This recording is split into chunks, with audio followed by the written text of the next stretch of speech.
There aren't many sibling duos in show business who have been as popular as Donnie and Marie Osmond. They were the embodiment of harmony on stage for decades, beaming through innumerable concerts and interviews, and giving the impression of an indestructible friendship with their flawless image. However, rumors have been circulating for a while now suggesting that the famous brothers' relationship isn't as idyllic as fans thought it was. After much silence, Marie Osmond has spoken out regarding her romance with Donnie. You will be pleasantly surprised by these discoveries.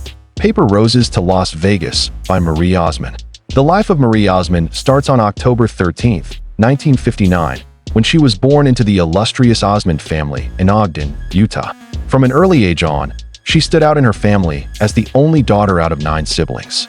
Marie, being the only sister, had a distinct spotlight as well as a particular duty, in contrast to her brothers who were famous for their musical performances and collective achievements. Her upbringing in a large, famously public family helped her develop the ability to work well with others while still maintaining her own identity. She would go on to build out her own profession while remaining profoundly connected to the Osmond legacy. The complexities of being the only girl among brothers further added to the fascination of her story. Marie entered the performing arts industry at the tender age of 3. Her initial public appearances were on The Andy Williams Show, where she was exposed to a nationwide audience for the first time with her brothers. Being a TV star is an experience that many kids would never forget.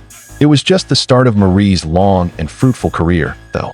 She clearly had an innate talent for captivating crowds in her early appearances. There was more to her than that. She was remarkable even at that young age. The experience and self-assurance she gained from the exposure set her up for future success or failure. Her willingness to go on a career path that may have seemed daunting to other children was further demonstrated by her early start. When she and her brother Donnie became co-hosts of the Donnie and Marie show in the mid-1970s, her fame skyrocketed. Marie was able to showcase her versatility on this TV variety show that ran from 1976 to 1979 and made them famous. Families all throughout the nation enjoyed the show's blend of musical numbers, humor, and lighthearted entertainment. Marie saw it as more than simply a singing opportunity. She was able to show off her charming personality and hilarious sense of humor, which her fans absolutely adored. She helped Donnie create a charming and innocent image that fit in with the prevailing cultural norms of the time. She became one of the most famous female performers of the 2000s thanks in large part to the success of the show. Marie, meanwhile, kept her singing career front and center, putting out a string of albums in the 70s and 80s. In My Little Corner of the World, and This Is the Way That I Feel were examples of her work that showcased her talent for establishing emotional connections with listeners through moving performances. Her ability to switch between styles with ease and keep the authenticity that made Paper Roses special was on full display in each of her albums. Her 1985 album, There's No Stopping Your Heart, marked her triumphant return to country music and won over many listeners. The record was a hit with country music fans and served as a reminder of Marie's timeless allure. It was during this time that her talent as a professional recording artist who could reinvent herself and stay current across decades became clear, proving that she was more than just a TV personality. In addition to her work on stage, Marie eagerly sought out opportunities to support issues close to her heart. She became involved in philanthropy, especially via her work with the charity she co-founded, Children's Miracle Network Hospitals. She demonstrated that her impact went beyond the entertainment industry with this work, which enabled her to utilize her position to generate awareness and funding for disadvantaged youngsters. Philanthropy, for Marie, evolved into a new sort of interpersonal connection based on empathy rather than showmanship. A part of her that cared more about helping others than gaining fame was on display in her dedication to these causes. Not content to limit herself to performing and philanthropy, Marie also dabbled in writing. Her novels were a window into her life's journey, detailing its ups and downs. These essays offered followers a more profound glimpse into her life outside of the spotlight, spanning her rise to popularity to her personal battles and victories. Sharing her struggles with the world strengthened her connection with her audience because it demonstrated her vulnerability and sincerity. She found yet another way to make an impression through writing, as her writings brought comfort to individuals going through tough times. Problems and difficulties faced by Marie Osmond. Talent, charisma, and a positive portrayal of her family have long been hallmarks of Marie Osmond's career. However, she has been molded by intensely private struggles and scandals that have occurred away from the limelight. These difficulties had an impact on her personal life as well as her career, showing an aspect of her that was far more nuanced than the sunny image she presented to the public. Marie has been very forthcoming about her challenges, one of the first being the severe body image criticism she endured as a youngster. Marie, who co-hosted the Donnie and Marie show in the mid-1970s, was a vulnerable teenager juggling the pressures of fame with those of puberty. An unnamed producer once warned her that her weight was a source of shame for her loved ones. The burden of those remarks was particularly heavy considering the demands of a public-spirited upbringing. Though it was made in jest by someone in a position of power, Marie took it personally and started a downward spiral of unhealthy dieting. This contributed to her dangerously low weight that she eventually reached. In addition, she acknowledged thereafter that she had body dysmorphia. Marie encountered a persistent battle with her self-image, which persisted throughout her adult life, rather than a sense of self-assurance with her achievements. She has spoken openly in interviews regarding the long-lasting wounds caused by those initial remarks and the harmful expectations of the Hollywood industry. The larger problem of the entertainment industry's pressure on young women to reach unattainable standards was brought to light by this experience with body shaming. Not only was Marie supposed to preserve the pristine image of the Osmond family, while also trying to maintain a job, which only made those issues worse for her. She was secretly battling insecurities and damaging self-perceptions behind the songs and smiles. She has discussed how this false self-perception was hard to shake and how it made her doubt her capacity to meet other people's expectations. Being a symbol of family values and a celebrity both had an impact on her mental and emotional health, which goes to show that fame may mask personal suffering.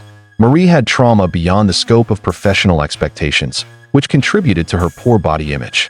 She has come clean about her history of sexual assault during her childhood. A long-hidden aspect of her background was exposed by this discovery. She struggled with uncertainties and worries about her emotional development for a long time after the abuse. She has spoken about how the trauma she went through made her doubt herself and her many identities, including her sexuality. It was difficult to talk about this in a public setting. The fact that abuse may have deep and long-lasting consequences, even on seemingly resilient people, was brought to light by Marie's decision to share her tale.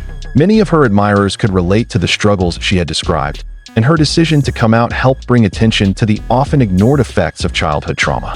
Marie didn't want to relive the trauma, but she did want to recognize how this aspect of her past impacted her life and the decisions she made.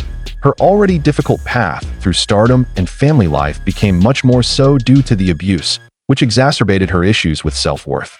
Still, she showed perseverance by telling her experience, proving that it was possible to heal herself and others by speaking up about difficult realities.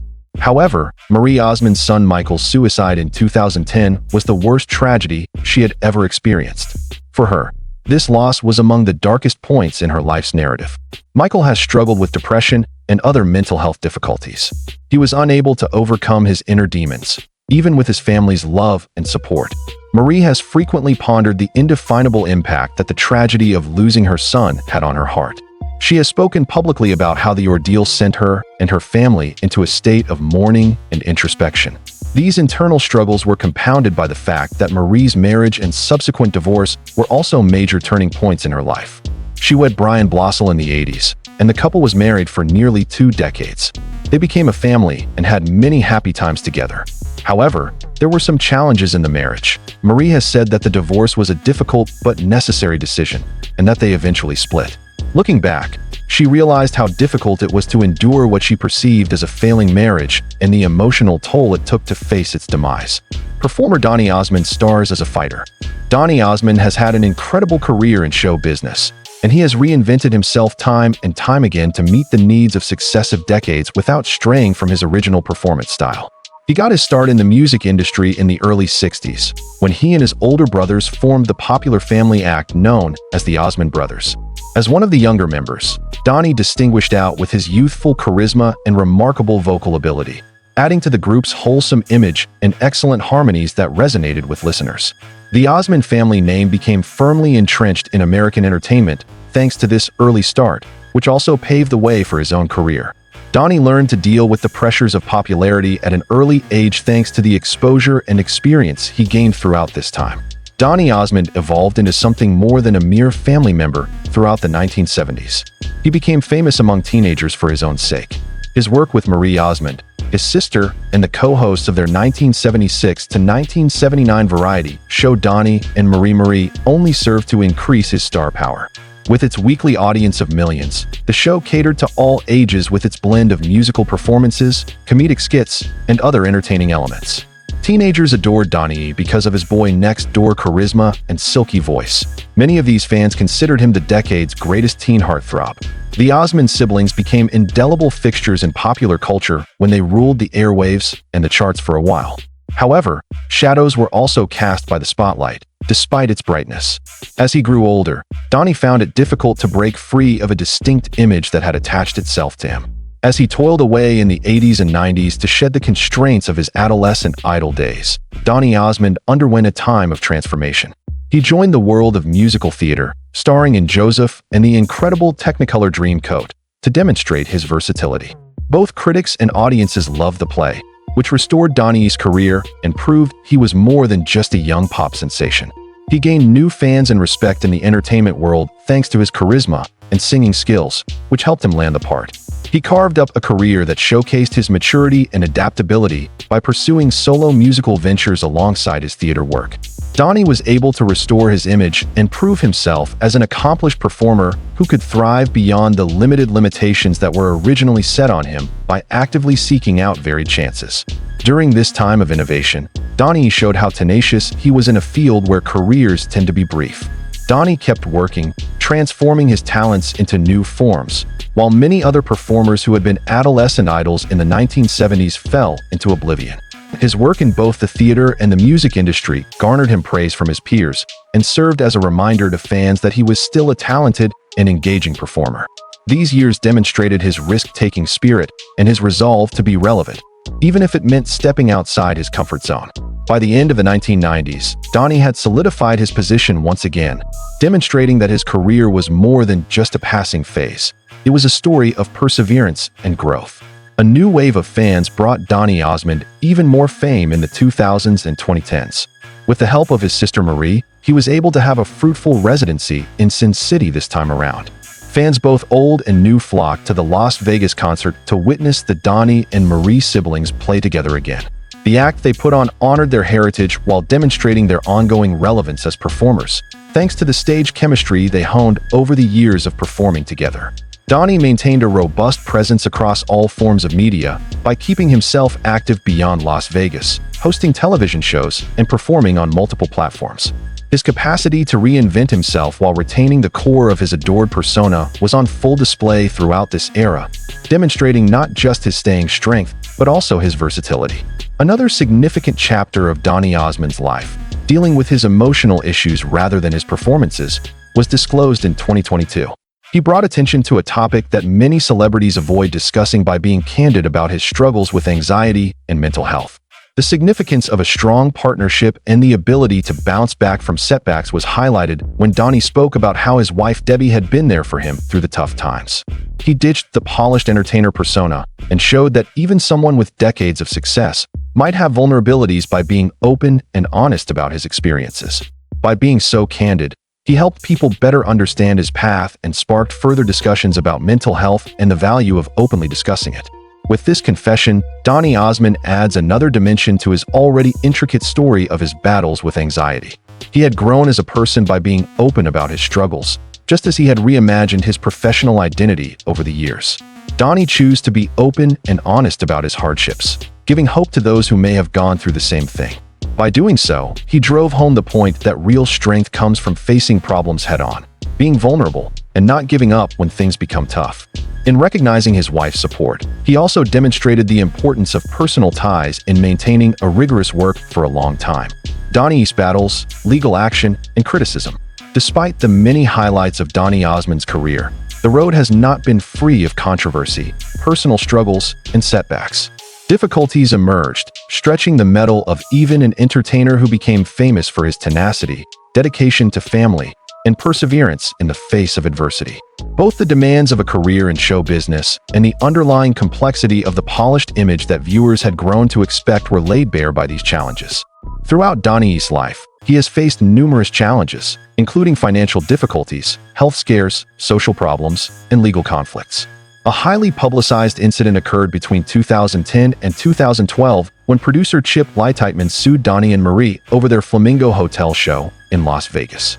Since the Osmonds had failed to uphold their end of the residence agreement, Lightman asserted claims of fraud, unjust enrichment, and breach of contract.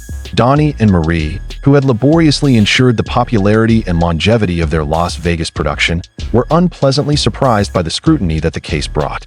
As the case progressed in court, the Osmonds and the producers' animosity brought to light the challenges that even seasoned actors encounter when dealing with intricate financial deals in the entertainment industry.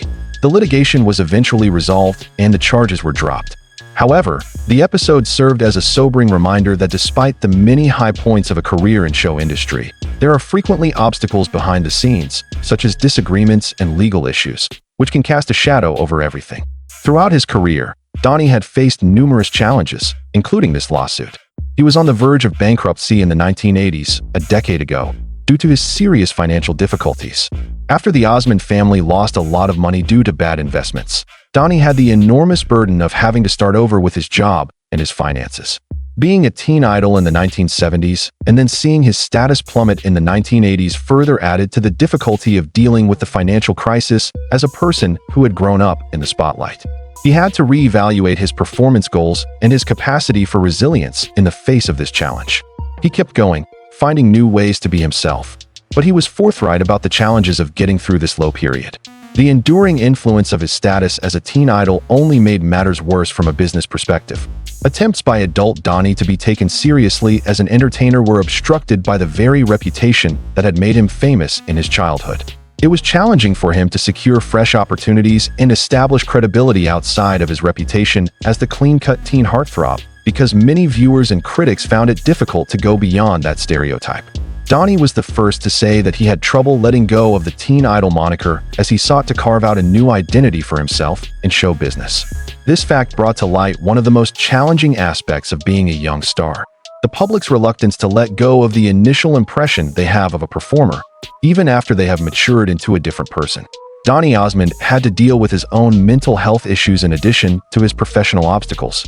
Throughout his career as a stage performer, he has been candid about his struggles with anxiety, social phobia, and panic attacks. For a person whose livelihood depended on engaging with audiences through live performance, these circumstances presented particular challenges. Having presence, self-assurance, and endurance were all necessities on the stage. The stage may feel like an insurmountable mountain for Donnie as he battled his anxieties and concerns.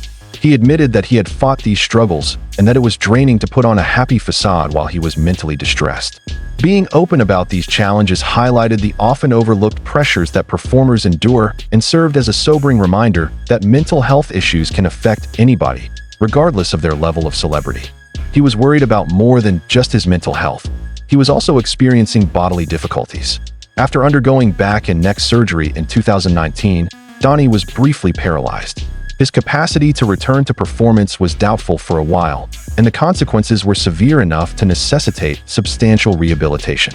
The thought of never performing again was catastrophic for someone who had spent practically his entire life on stage. Donnie was unfazed by the obstacle.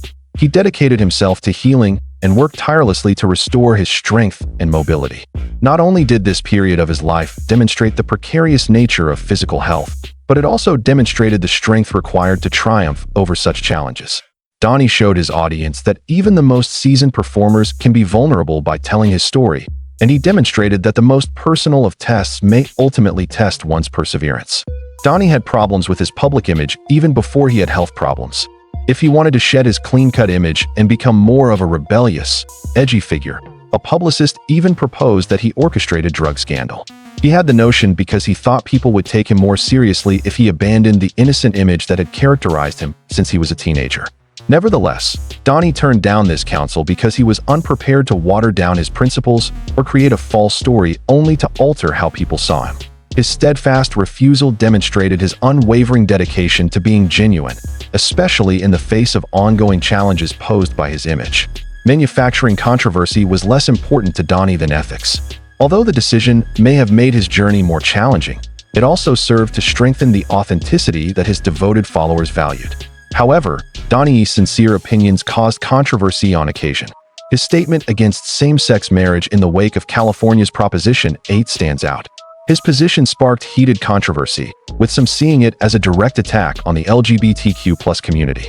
Donnie responded by making it clear that, contrary to popular belief, he did not abhor homosexuals and thought that, provided they chose to live chaste lives, they should be welcome in the church. The difficulty of reconciling one's religious views with societal expectations was highlighted by this effort to elucidate his stance, particularly during a time when social issues were gaining prominence. His remarks were met with condemnation, but they also highlighted the challenge that entertainers encounter when discussing sensitive subjects in public. The issue served as a sobering reminder to Donnie that the impact of a public figure's words can extend much beyond their initial meaning, frequently igniting discussions that last way beyond the original comment.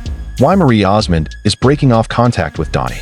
Few sibling pairs in show business have made as big of an impact on popular culture as Marie and Donnie Osmond. They dominated the 1970s pop and TV landscape with their infectious energy, uncluttered appearance, and incredible talent for connecting with fans.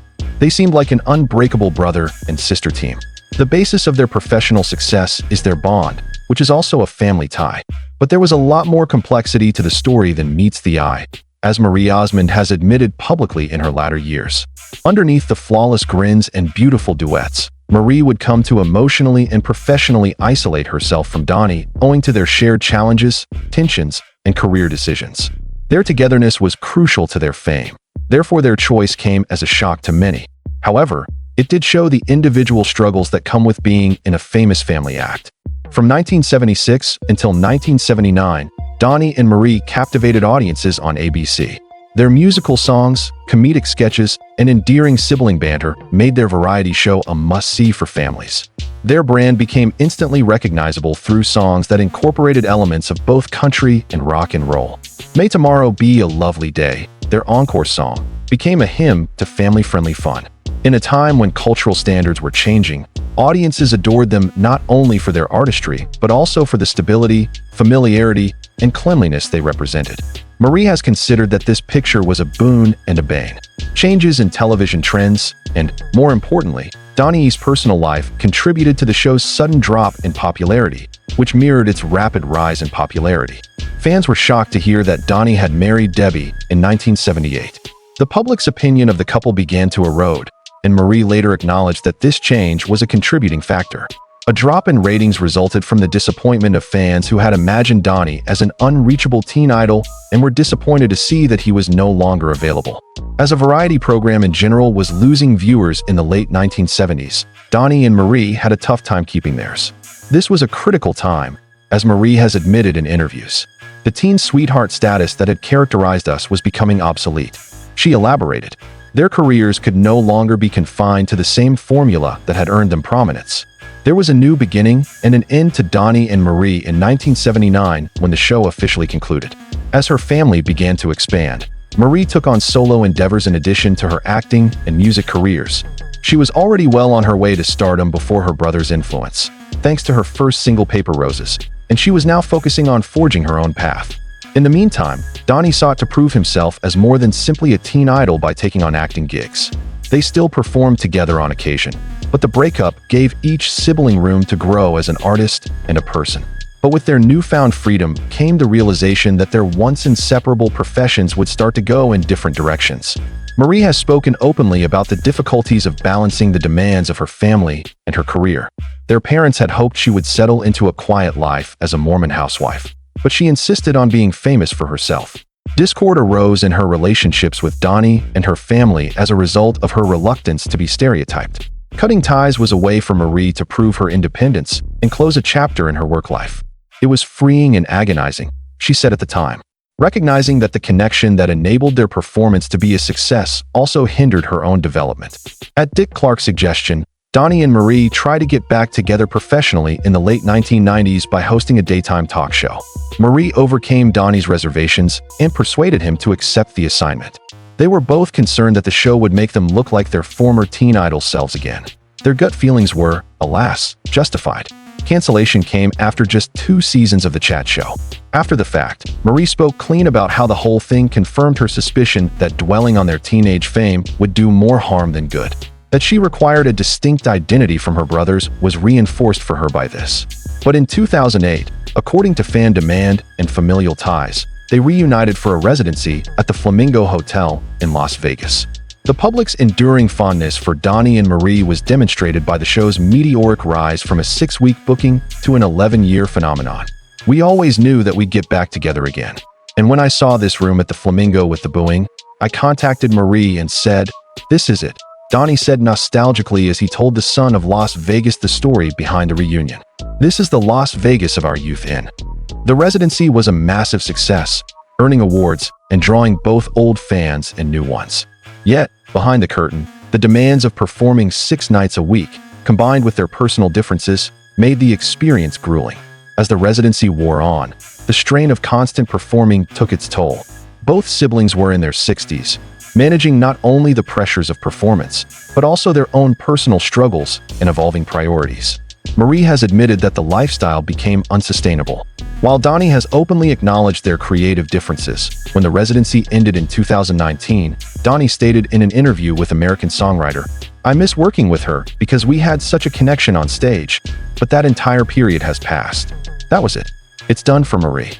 This affirmed her earlier decision to create distance. She knew that their partnership had shaped their careers, but that it wouldn't be beneficial for either of them to remain permanently tied. Marie's decision to cut ties with Donnie was not motivated by animosity, but by necessity. It was about reclaiming her personal and professional autonomy, about refusing to let her entire legacy be defined by being Donnie's sister. For decades, audiences saw them as a unit, but Marie wanted and needed to be seen as an individual. In her reflections, she has confessed that stepping away was one of the hardest but most important choices she had ever made. Fans often speculate about rifts, but her own words reveal that her choice was about growth, identity, and survival.